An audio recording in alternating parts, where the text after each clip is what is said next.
very strange enchanted boy. They said he wandered very far, very far. Now, how's everybody doing? How you doing? Excellent. Good, good. How about yourself? Very good, thank you. Well, I want to talk to you first and just find out, what is it about the Alien movies that you find so fascinating and you have this sincere desire to keep making, because you do such a good job.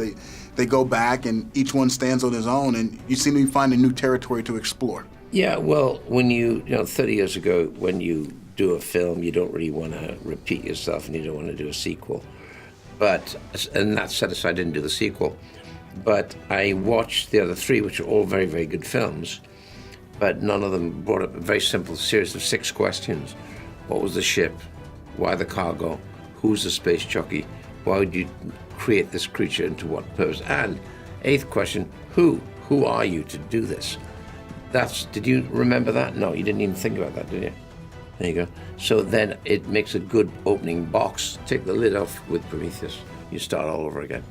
Because I thought he was wasted. I think we need to bring him back to life. Well said.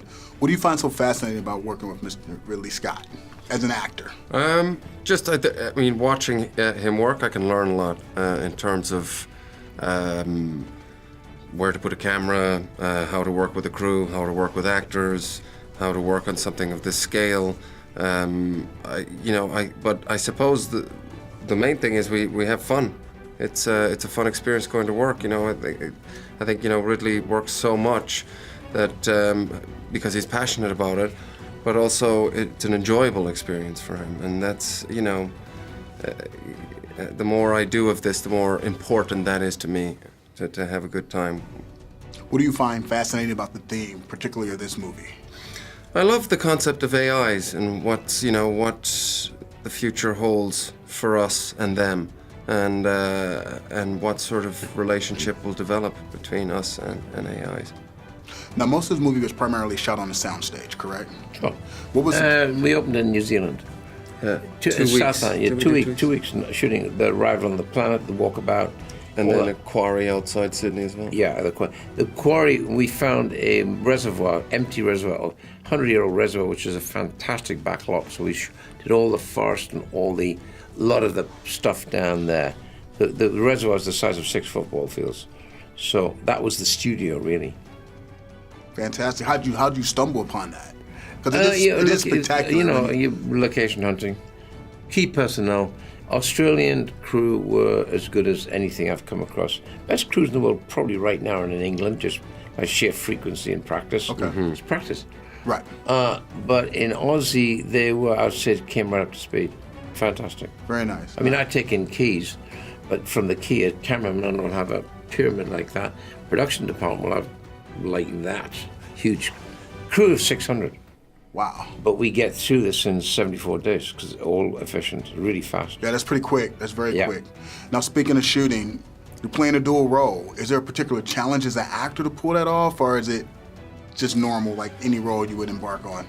Well, it's just 2 roles, so you just want to make sure that they're not the same, I suppose, and that there's really key differences between them. Primarily the way they speak.